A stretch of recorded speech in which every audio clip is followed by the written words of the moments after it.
범어사 가면은 그 지호 스님께서 휴유정사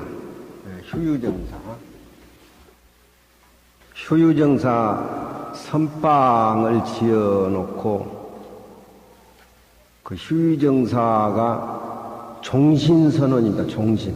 한번 그 휴유정사 선방에 들어가면은 죽을 때까지 나올 수 없는 룰을 만들었어요.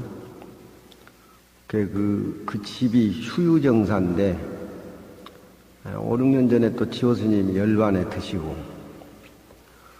지호 스님은 범어사 출가했을 적에 풍채가 또 오녀 스님 닮았다 그래가지고 동산노 스님이 알지자 오녀효자, 오녀를 알라 그래가지고 이름을 지호로 지어주셨어요.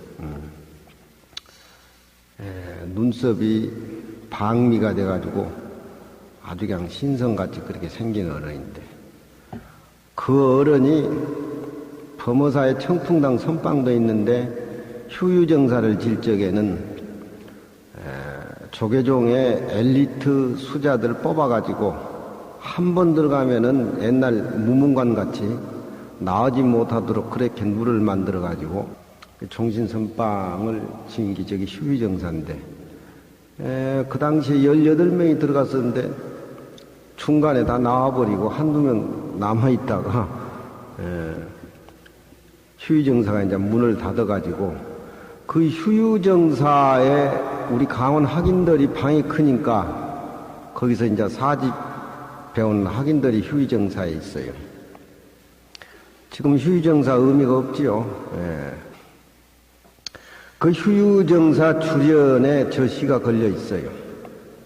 저 시가 걸려 있는데,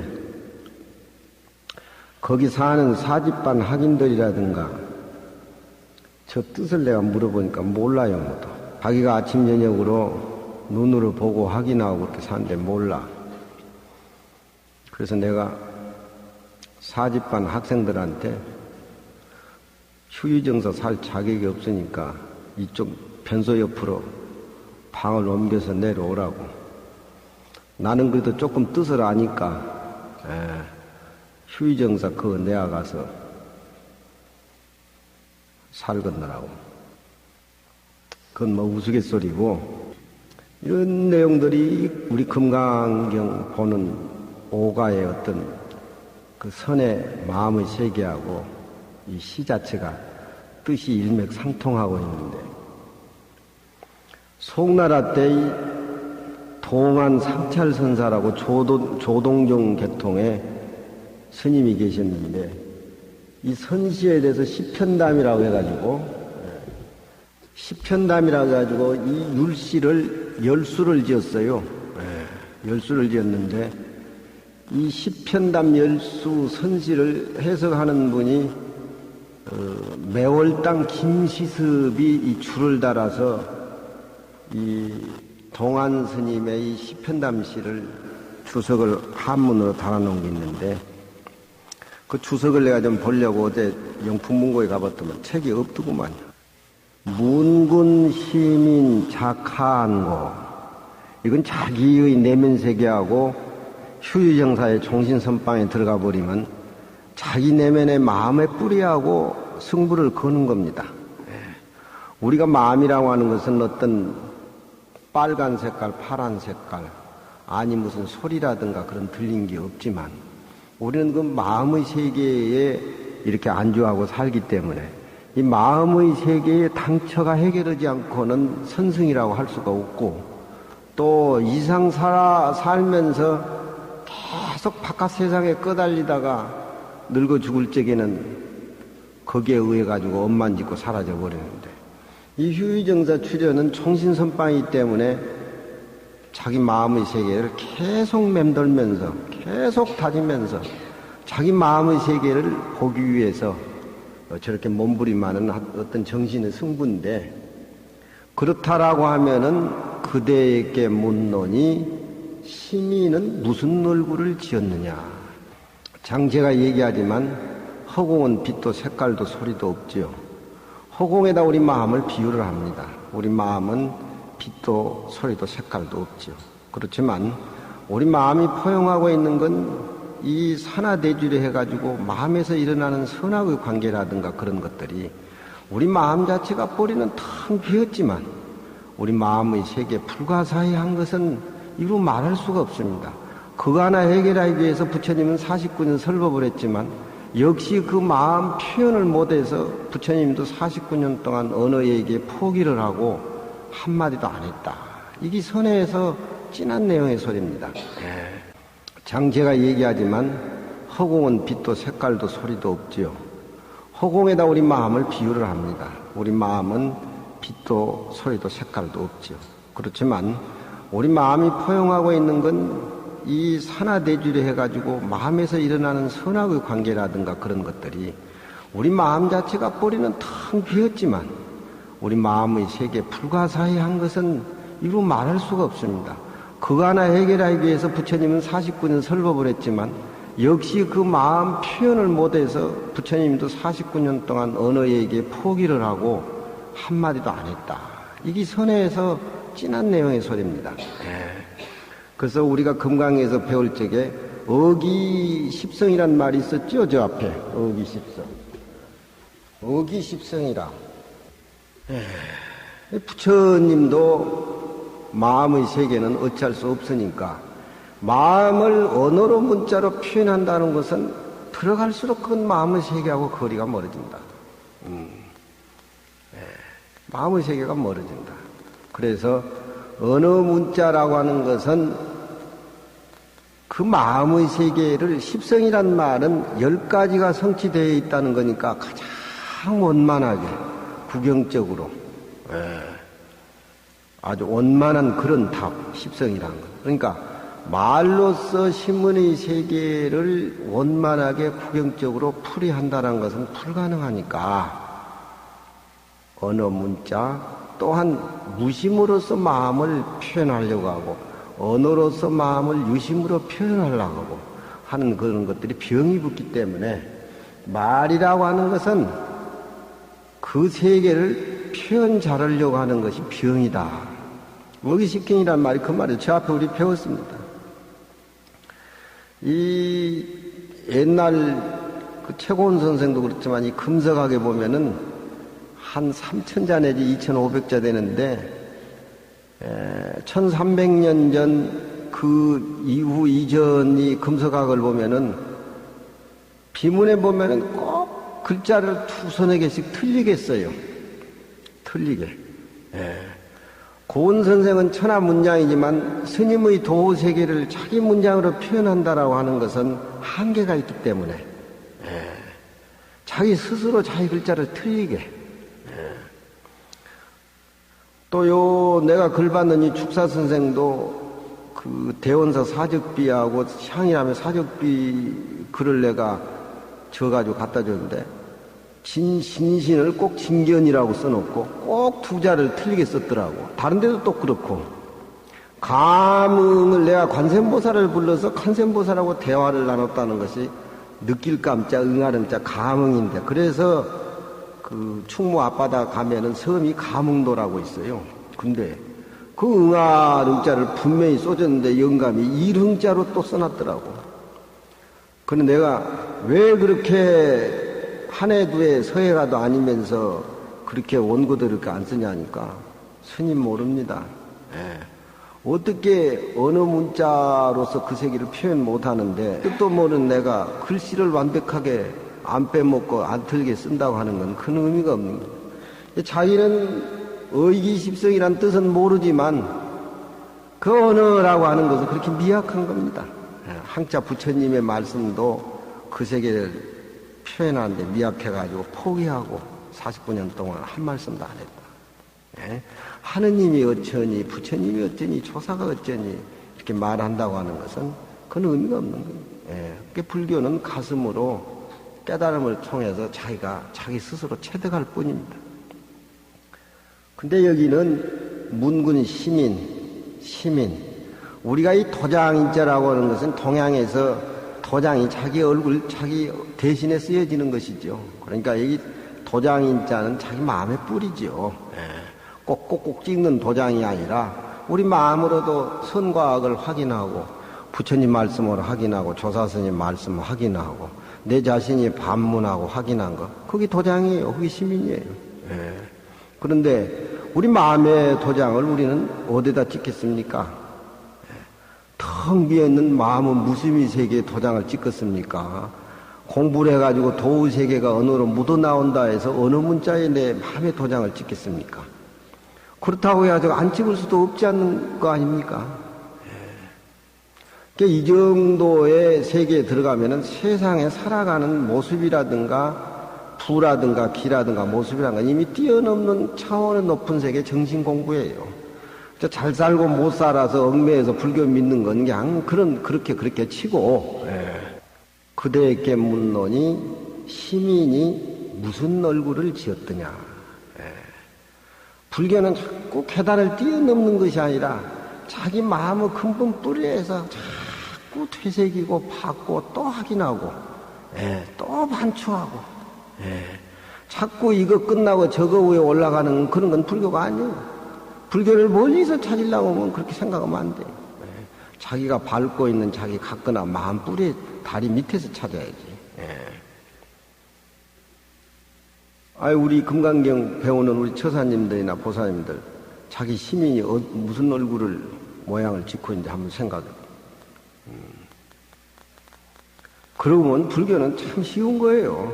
그건 멀리 있는 것이 아니고 내가 진전적으로 수용하고 가꾸고 생각하고 하는 것들인데 그것이 자꾸 탁한 쪽으로 밖으로 삐져나가니까 내 마음에 제 색깔을 못 내고 있지.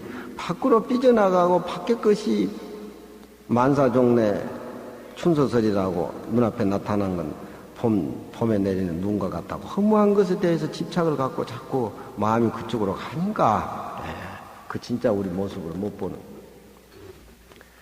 시민을 하인이 감수정고 지호스님이 이 시편담시 첫 구절을 저렇게 줄은 글씨로 썼다는 건 자기 나름대로 각오가 있는 겁니다. 시민을 하인이 감수정고 시민을 어떤 사람이 감히 주고 전했다라고 하겠는가. 이건 부처님과의 가섭존자의 정법안장을 주고받다는 데서 피고온 소리입니다. 뭐가 있어서 이 시민을 주고받아야지. 우리가 가사라든가 의발은 신의로 내 법을 네가 너한테 전해준다. 이렇게 신의 관계, 스승과 제자의 신의 관계로 전해줄 수는 있지만 시민은 허공성인데 어떻게 주고받고 전해주겠습니까? 그런데 시민을 부처님이 가섭에게 전해줬고 가섭은 아란에게 전해줬다. 이렇게 얘기하는데 그 선방에서 선에서는 원천봉쇄해버린 거예요. 머리에 부처님이 남아있고 법을 주는 사람이 있고 법을 받는 사람이 있다라고 하는 것은 능속 주관과 객관이 벌어지기 때문에 그건 이치하고 거리가 먼 거. 범어사에는 참 그 금정산이 맑어요. 저녁에 달을 보면은 그 지리산 달을 보면은 아주 고진엽게 고전적인 그런 어떤 계곡에서 달을 보는 그런 푸근함이 있는데 이 금정산 달은 내가 저녁에 나가서 한번 이렇게 배회를 해보면은 맑어요. 깨끗하고 또 티가 없고 그래서 하늘에서 고기가 내려와가지고 산꼭대기에서 살았다. 그래서 범어사 하늘에 고기가 내려와 살았다. 그 달을 쳐다보면은 구름이 달을 가리고 이렇게 쓱쓱 지나가면은 우리가 복음된 달이 가는 것 같고 구름은 가만히 있는 것 같아요. 그렇지만 실제 달은 안 가고 구름이 지나가는 거예요. 진리는 분명히 있는데 우리가 선이다 악이다 내 거다 네 거다 조사선이다 무슨 선이다 이 얘기를 우리가 괜히 그 자리에 간다 온다 죽는다 산다 이렇게 정신세계에서 우리가 생각하고 자꾸 분별을 내니까 그 진리가 죽고 살고 뭐 태어나고 뭐 이런 것 같지만 진리랑은 그런 것이 아니에요. 괜히 우리 인간이 그렇게 만들어내서 이 얘기를 하는 겁니다. 얼핏 보면 우리가 나고 죽는 것 같지만 진리에서는 그런 게 없어요. 마치 밤하늘에 달이 이렇게 있으면은 구름이 스쳐 지나가면 구름은 가만히 있고 달이 지나간 것 같이 그렇게 보일 뿐이라는 거예요. 불교를 하려면 이 몸뚱이는 원천봉쇄 해버려도 참말로 무상하고 더덥다는 걸 알아버려도. 이건 바다 해일이 일어났을 때 잠시 일어나는 벅금에 지나지 않는 걸 알아야 부라든가 비라든가 탐진치라든가 이 집착이 끊어지지. 내 몸뚱이에 꼼짝달싹부터 어울려가 산다라고 하면은 불교 입장에서는 아무리 잘 살아도 언젠가는 오염이 된다. 난 범어사 갈 적에 바다 해일이 일어나서 튕겨서 범어사로 갔다 하니까 애들이 그럼 범어사는 뭐 차동백이 강주심 죽은 거 아니냐고 그렇게 얘기를 하는데 아이 대중체에서 가보니까 논산 훈련소 간 기분 같아. 밥도 그렇게 우울 먹어야 되고 뭐 이래서 회사니까. 그렇지만 이미 내가 살고 안 사는 건 내 입장인데 들어가서 살려면 무슨 각오가 제가 없겠어요. 42년 전 13살 먹어서 들어가서 생각할 때 그때는 방이 어디 있어요? 저쪽 채공간에다 밀어붙여가지고 그냥 오고 간 사람들 한 방씩 쥐받고 발로 차고 애우냐 뭐자냐 어쩌고 옷도 안 주니까 꼬치까지 덜렁덜렁인데 지금 42년 후에 범어사 사람 만포장이지 뭐 제자들이 42명 되지 뭐 그거다 보면 만포장이지 다른 건 내가 생각 안 하지. 이런 글구들이 나와 더불어 같이 도반이 되고 또 그 금정산을 비치는 달 마음먹기 달린 거 아닙니까? 우리 마음이라고 하는 것은 그러니까 부처님 경전을 잘 봐가지고 마음에 틀이 돼야 돼. 모습이 있는 거 구하려고 알려고 하면은 불교는 알려고 할수록 거리가 멀어져. 옛날 어떤 스님도 그러지. 열반에 드시려고 하니까 스님 조사가 서쪽에서 온 뜻이나 좀 얘기해 주십시오. 이렇게 물으면 야 이놈아 네 견성 성불해가지고 그거 어디다 쓰려고 그런 소리나 묻고 있냐 이놈아. 불교에는 다 견성 성불하고 부처가 된다고 원력을 세우고 뭐 하고 했었는데 그게 자기 마음 안에도 왜 밖에 것에 그렇게 얽매여가지고 설치되냐 이 말이야.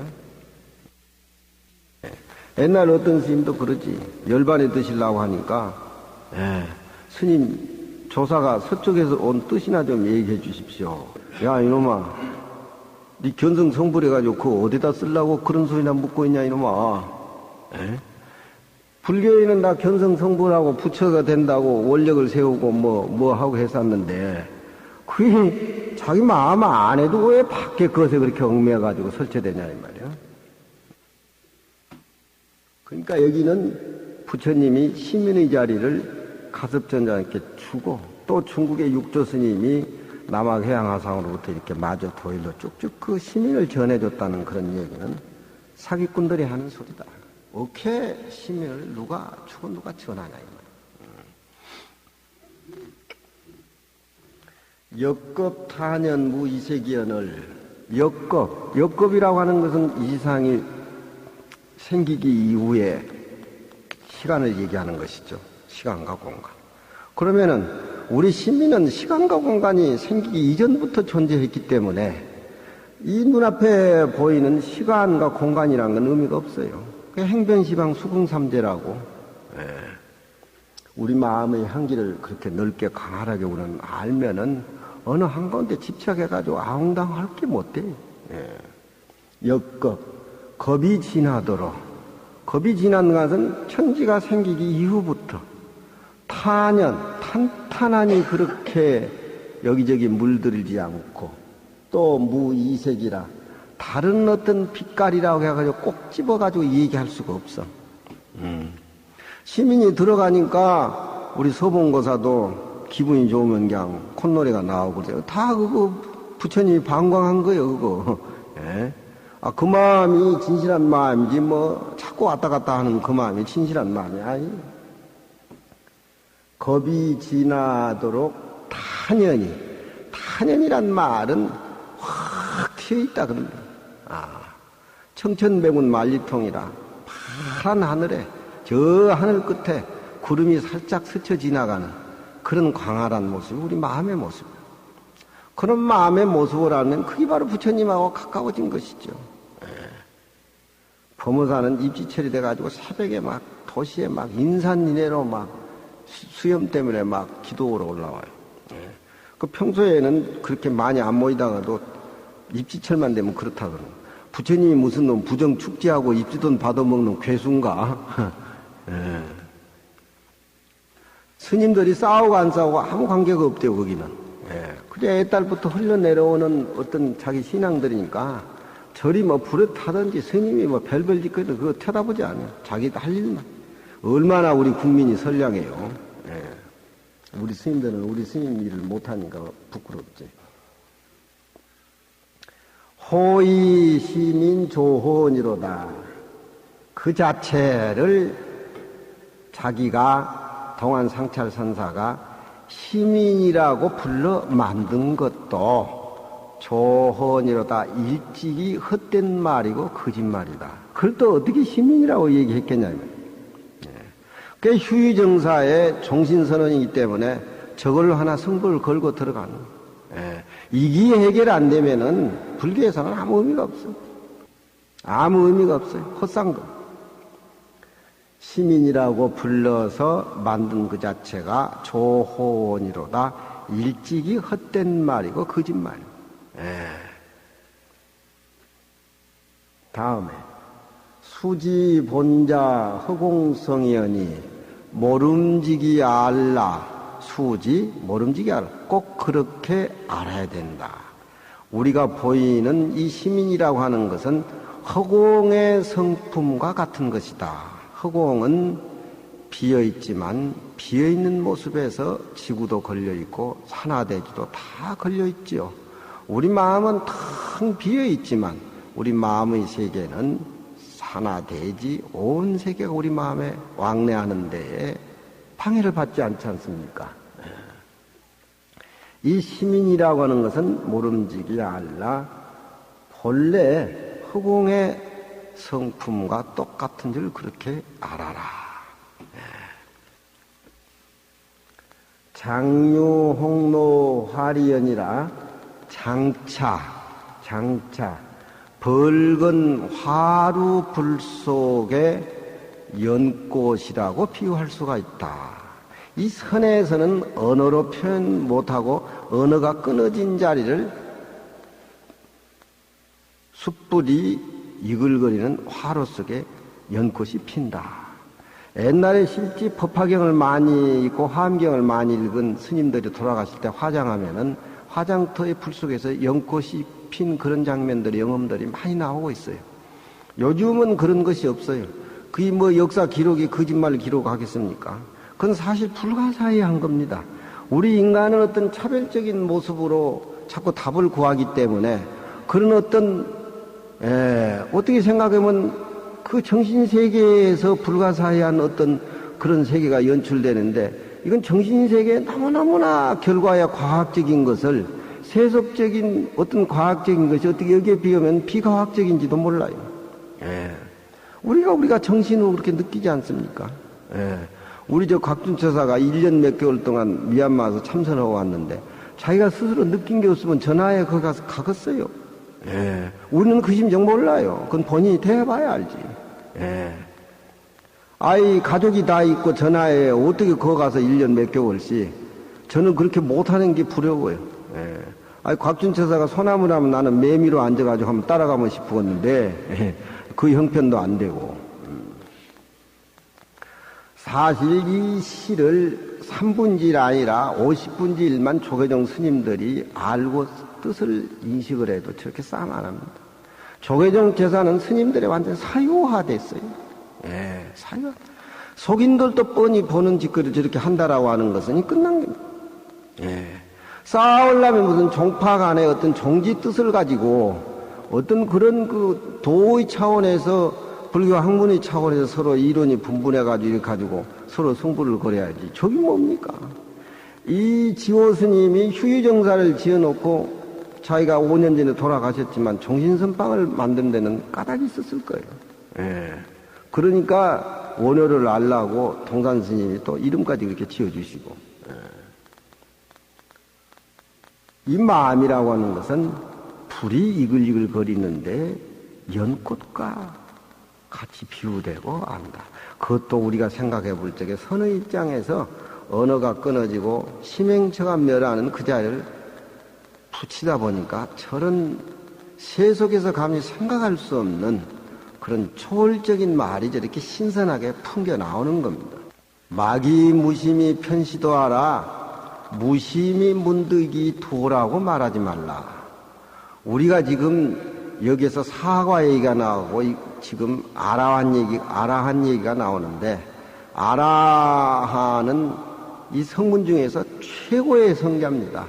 최고의 성자인데 색계무색계의 수도옥의 72품을 끊고 아라한가를 얻게 된다라고 하면은 그건 공부하는 부처님 제자 중에서 최고의 진리인데, 그 최고의 진리를 아니 눈곱만큼이라도 내가 얻었다, 여기 자리에 올랐다 그러면 얻었다 하는 그 자체부터서 얻지 않는 걸로 귀결이 되는 겁니다. 그렇게 마음의 세계 파장이라는 것은 한 생각이 그렇게 일어나면은 그것이 능소가 갈라지기 때문에 하늘과 땅이 갈라지는 그런 결과가 나온다 이 말이에요. 예. 세상살이는 그냥 추한 입장에서 모습에서 보니까 뻔히 드러난 거지만 우리 마음의 파장 하나라도 진리를 얻었고 이 높은 진리를 내가 얻었는데 어떻게 소용할까 이런 생각만 나더라도 그건 거리가 멀어요. 예. 무심이라고 하는 것은 불교에서 참 그런 번뇌망상이 다 끊어진 자리인데, 삼계의 탐진치만이 전부 그 번뇌가 끊어진 자리인데, 예. 부처님 제자 중에 1200제자는 전부 아라한이죠. 공자님의 제자 72명은 애화하게 정통했다 그래요. 예, 애화하게. 그게 바로 우리 동양의 정신 아닙니까? 예. 무심은 우리가 절에 오면은 일념이 돼가지고 공부를 하다 보면은 망상이 좀 가라앉고, 일념이 조금 순수해지면은 또 무념의 세계로 올라가고, 무념의 세계에서 세상의 모든 번뇌망상 탐진치가 완전히 정화되면 무심으로 들어가는 건데, 그 무심의 세계에서 산 분이 몇이나 되겠어요. 근데 그 최고의 무심의 자리에 올라가도 문득 그 도에 안주했다고 말하지 말라. 말하지 말라. 여기 휴의정사에는 무심의 경지에 도달한 선방수자가 그 부처님의 본래자리 시민을 알았다라고 했을 적에 그런 소리 하지 말아라. 무심유격 일중간이라 무심이라는 가느다란 그런 아름다운 생각이 항여 마음 가운데 조금만이라도 남아있으면 그것도 한 거듭, 무거울 중자 가지고 중이라고 하는 것은 무겁다는 형용사 가지고 한 겹, 두 겹 하는 그런 그 형용사로 해석을 해야죠. 한 겹의 관문에 맥혀 있는 것이다. 근데 휴유정사는 저렇게 어마어마한 주전 글씨를 써놨는데 사는 대중이 아는지 모르는지 그렇게 지내는데, 나는 또 이제 저런 데 관심이 많고 선시에 관심이 많다 보니까 이건 또 우리 부암사 금강경 식구들한테 같이 선의 한기를 나눠야지, 이거 나 혼자 독식할 수가 없다 그렇게 해석하지만 저 자신도 시민이 어딘지 무심이 어딘지 아직 까매요. 예, 그렇지만 저런 글을 보면 재밌고 촉하고 마음이 편고, 예. 그대에게 묻노니 시민이 무슨 얼굴을 지었더냐. 불교는 한 계단 두 계단 밟아 올라가는 게 아닙니다. 그 자리에서 맴돌면서 부글부글 끓는 이 탐진치가 깨달음의 마음으로 정화가 돼야 돼요. 옛날에 내 회원스님하고 같이 보리하면서 기도를 했는데, 청주에서 보살이 왔는데 기도를 열심히 잘해요. 천수신경도 잘 치고. 저한테 하는 소리가, 스님요, 저는 막걸리를 한 마를 퍼가지고 큰 달에다 부어놓고 천수신경을 내면 깨끗한 물로 변한다는 게. 깨끗한 물로 변한다는 게. 세상 사람들은 그런 걸 안 믿죠. 왜? 상대적인 어떤 그런 차원에서 살림을 살다 보니까. 그러니까 이 내 정신이 바로 이 허공도 만들어냈고, 이 우주 전체가 이 내 마음속에서 나온 그 도리를 알지 못한 사람이 어떻게 그런 것을 믿겠어요. 시민을 어떤 사람이 감히 주고 전했다고 얘기하냐. 자꾸 의문을 되풀이하는 겁니다. 불교는 자기 자신하고 반문이에요. 자꾸 의문. 이것 띄고 저기 올라가면 맨날 그거 하다가 그만 끝나는 거예요. 이 불교라고 하는 것은 층계같이 이 층계 맞추고 또 올라가 또 갈라 의미가 없어요. 치문을 절집안에서 배우는데 그 공부 잘하면은, 치문 공부 잘하면은 금강경도 잘 보고 화엄경도 잘 보는데, 치문 졸업하려고 생각하고 그런 식으로 맞춰보면 평생 동안 그저 계단만 오르다 볼 일 다 하고. 끈질기게 자기 자리에서 맴돌아야 돼요, 우리는. 예. 그래서 해결을 가져와야 돼요. 겁이 지나도록 탄연해가지고, 탕탕해가지고, 탄탄해서, 무이색이라 다른 색깔을 찾아볼 수가 없어. 색깔이 없다가 하니까 무색이 색깔인 것 같지만 그것도 안 맞는 소리야. 무색도 엄연히 색깔인 겁니다. 예? 무색도 색깔인 거예요. 색깔이 없는 것도 그건 색깔인 겁니다. 호의 시민 조헌이로다. 시민을 불러서 시민을 만든다라고 하는 것도 일찍이 헛된 말이다. 그건 우리 여러분들이 답을 한번 구해보세요. 수지 본자 허공성이여니 모름지기 본래 그 시민이라는 것이 허공의 성품과 똑같거니 장차 아니 연꽃 빨간 화루 불구덩이 속에 연꽃이 피어나는 것에 대해 비유할까? 마기무신 편시도하라. 최고의 수행의 그 어떤 정멸의 최고의 아라한 세계에 가서도 무심 세계에 들었는데 그 무심이 이 시민의 도라고 말하지 말라. 무심이란 말도 어떤 의미에서 아직 한 관문이 남아있다. 한 관문에 맥혀있다. 이 금강경 내용하고 다 똑같은 소리입니다.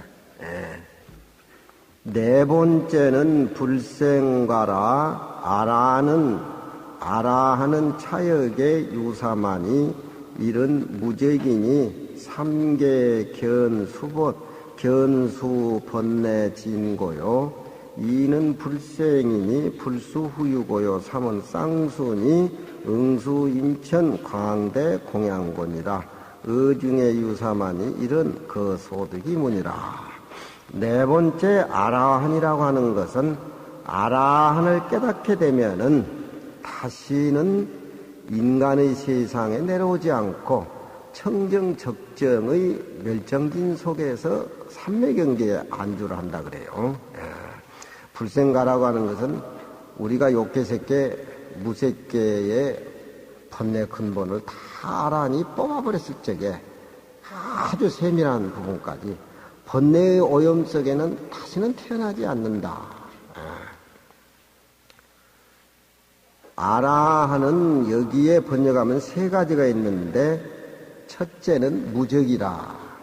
적이라고 하는 것은 도적격자인데 어떤 그 마음의 내면에 도적이 전혀 없다는 소리는 번뇌망상이 다 끊어져 가지고 정화가 됐다는 겁니다.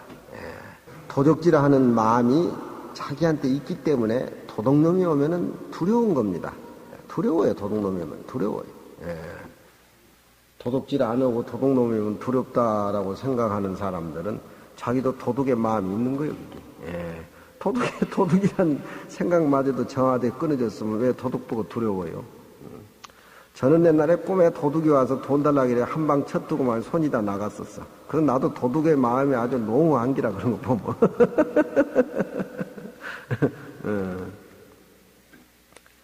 무적이라.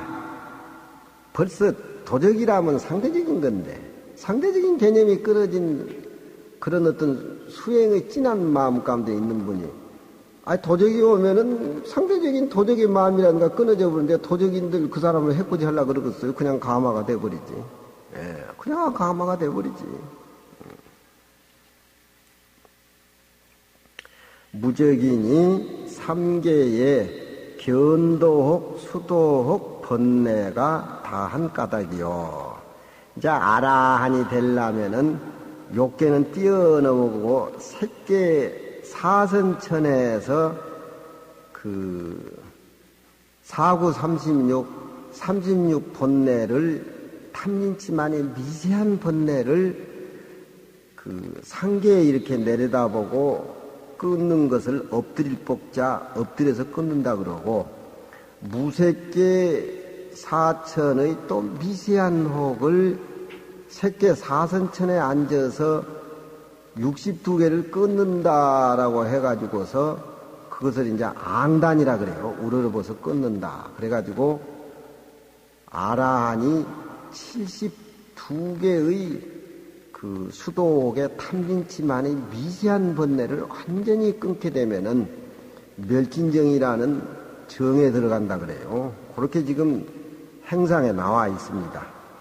부처님의 1200 제자들은 전부 이런 경계에 다 안주를 해가지고서 아라한이 됐어요. 1200 제대 아라한이라고 하죠. 견도옥, 수도옥 번뇌가 다 끊어진 것이요.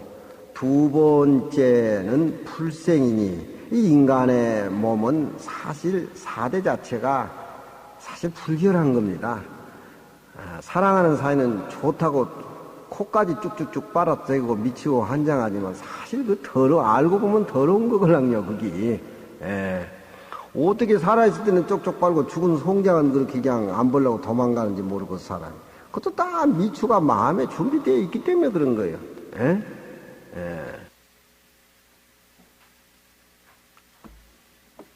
아니, 왜 소봉보살은 안 나타나시더만 또 오늘 오셨어? 청와대에 그냥 은행잎이 노랗게 물이 떨어지니까 이제 그것저것 보실 겸 오셨는가? 그것도 우리 마음에 노란 은행이 가을바람에 파문을 일으면서 떨어지는 그런 열애선의 황금포로 보면 재밌어요. 세상 사람들은 사진을 담고 여지집을 뚫고 애인하고 가서 만나서 데이트를 하고 누구한테 그 모습을 보이려고 뭐하고 이런데 우리 자체는 그렇게 금강경 우리 보는 입장에는 그렇게 보면 안 돼. 내 마음에 노란 황금포가 가을바람에 허공에 파문을 그리면서 떨어지는 내 마음에 진한 황금포로 생각해야지. 어디 노란 은행잎 뿐이겠습니까? 불생이란 말은 다시는 인간 오용락의 테두리에 태어나지 않는다는 겁니다. 불생이니 불수후유고요. 뒤에 몸을 받는 것이 있지 아니한 까닭이요. 아라한이 되면은 셋째는 응순이 응당이 모든 사람에게 공양을 받을 수가 있다. 우리는 누구에게 고향을 받고 누구에게 고향청장을 얻고 뭐 이렇게 했었는데 사실 과연 내가 이 고향에 응해가지고 응할 자격이 있는가 없는가 여러 가지 여건을 많이 생각해야 되지만 아라한의 지혜에 오르면은 아라한이 가지고 있는 깨달음의 세계를 모든 사람들에게 주고 또 감화를 하고 제도를 하기 때문에 충분한 그런 고향에 받을 자격이 있다. 그래가지고 응수라 그래요. 응당, 뻑뻑이 그렇게 표현하는가? 뻑뻑이 인천에 넓고 큰 고향을 받을 수 있는 까닭이 명건이라. 그 가운데에 세신이 첫째는 얻은 바를 들어가지고서 질문을 했다. 부처님이 또 묻는 겁니다.